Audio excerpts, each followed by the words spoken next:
Dear students, today we are going to start with the third poem of the book The First Fly. The title of the poem is A Tiger in the Zoo and the poet is Leslie Norris. Okay?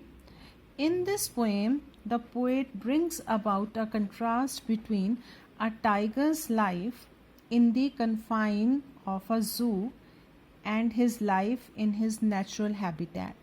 Natural habitat means his jungle.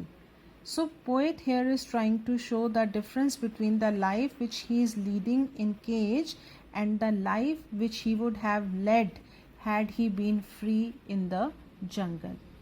Okay, and through this poem the poet wants to convey the idea that wild animals must be left free to enjoy in their natural environment. How do we feel nowadays, now that we are confined to our homes? We feel like moving out, isn't so? So this is what the animals have been feeling for the last so many years.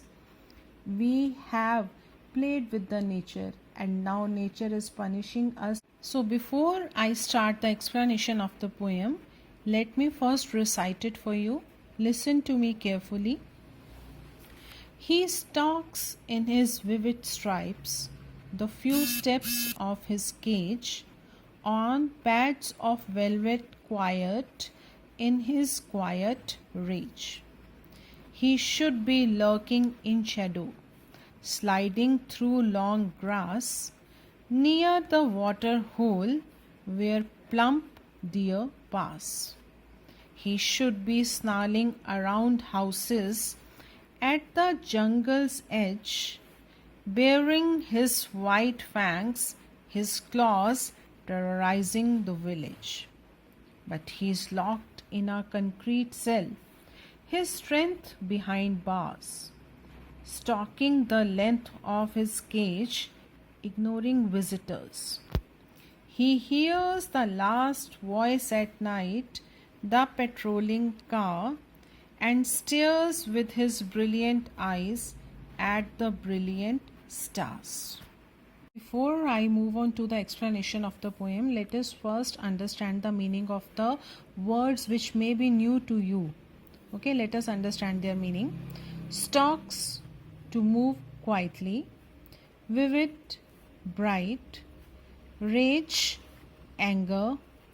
Lurking, hiding, so as to wait for prey. Prey, prey means shikar. Snarling, to make an angry and warning sound. Baring, showing uncovered. Fangs, two long sharp teeth at the front of the mouth. Claws, sharp nails on the feet. Terrorizing, to create fear. Concrete, building made of cement and bricks. Cell, cage. Patrolling, to go around an area at regular times. Okay, now let us start with the explanation of the poem. He stalks in his vivid stripes the few steps of his cage on pads of velvet quiet in his quiet rage. He here is the tiger who is moving quietly in his bright striped body, and he is only able to take few steps because he is confined to cage, and he is moving on his feet which are like velvet, and that is why they are not making much sound. In his quiet rage. Now quiet and rage both are opposite. Okay, rage means anger and quiet means without any sound. Though he is angry, yet he is not making any sound because he knows his limitation here in the cage. So here the life of the tiger in the cage has been explained. Coming to the second paragraph, he should be lurking in shadow, sliding through long grass near the water hole where plump deer pass. Now he should be hiding. Where actually, had he been in the jungle, had he been in his natural habitat, he would have hidden himself at a place from where he could have pounced on the prey. He should be lurking, hiding in the shadow, sliding, moving very slowly through the long grass near the water hole. Water hole means near any water body where rest of the animals come to drink water.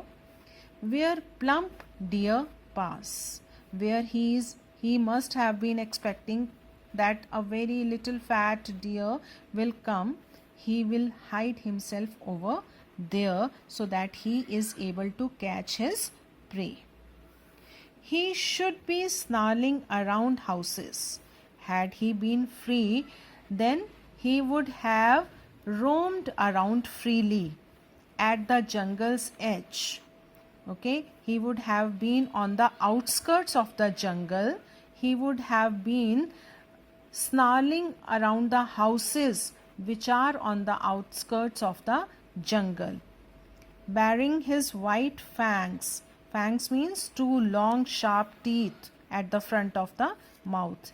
Had he been in the jungle, he would have scared the people of the village with his white fangs, and he would have terrorized the people of the village with his sharp teeth and his claws. But he is locked in a concrete cell. Concrete cell is the cage in which the tiger has been kept. He is locked in the cage. His strength, this word strength is telling us that the tiger is a very ferocious animal, and his strength is now behind bars. That means he is now helpless. Stalking the length of his cage. The only place where he can move is the cage. Only he can move in his cage to and fro, ignoring visitors because he is depressed. He does not like anybody visiting him, and when so many people they come to the zoo to see the animals, he just does not like it and he ignores the visitors. He hears the last voice at night.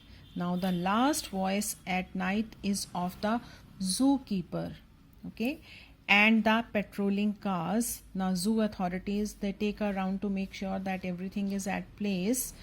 So he listens to the sound of zookeeper who is locking up everything, of the patrolling car. Nowadays we also listen to the siren of the patrolling car because we are also in lockdown. Okay, in the same way he also listens to the last voice at night and stares with his brilliant eyes at the brilliant stars. He is looking up at the sky with his shining eyes that shows his desire, his strong desire to be in the natural habitat, to be in the jungle. Now let us come to the literary devices of the poem. First one is alliteration. Now since you are already familiar with alliteration, I have written 3 examples from the poem of alliteration. Stalks in his vivid stripes, S, stalks, stripes, S. Locked in a concrete cell, concrete C, cell C. His strength behind bars, behind B, bars B. These are the examples of alliteration. All these lines have an element of lyricism because of alliteration. There comes a little musical element when same sound is repeated. Comes the repetition. Repetition is the when words are repeated. Velvet quiet. Velvet quiet refers to padded pause. And quiet rage. Quiet rage refers to the anger which is shown to be quiet. Another example of repetition is brilliant eyes, brilliant stars. Brilliant has been repeated. In the first brilliant eyes, repetition is expressed, which shows that desire of tiger for the freedom. He is looking with his brilliant eyes at the brilliant stars, and he hoped to be in his natural habitat. Then comes another example, another literary device which is new for you. This is oxymoron. It is a figure of speech where two contradictory words or ideas are put together. One example of this is small crowd. Now crowd means lot of people and small means very less. Okay, when both these words are put together, this is oxymoron. In the poem Quiet Rage, this is what an example of oxymoron. In the poem, oxymoron is what? Quiet rage, because rage means anger and quiet means without any noise. So both these words are contradictory. That is why it is oxymoron. Coming over to the next literary device, that is transferred epithet. Transferred epithet is an adjective that is used not with the noun which it normally qualifies, but with some other noun. Now, quiet rage. Now, rage is not quiet, but tiger is. Anger is not quiet. Who is actually quiet? The tiger. But here the adjective has been used with rage. That is why it is transferred epithet. Coming to the next literary device, on pads of velvet quiet. Pads of tiger's feet are compared with velvet. Okay, since both are soft and smooth to touch. On pads of velvet quiet. Paws have been compared to velvet without the usage of the word like and as. That is why it is metaphor. That's all for this poem. Read it, understand it properly. In case of any doubt, ask me.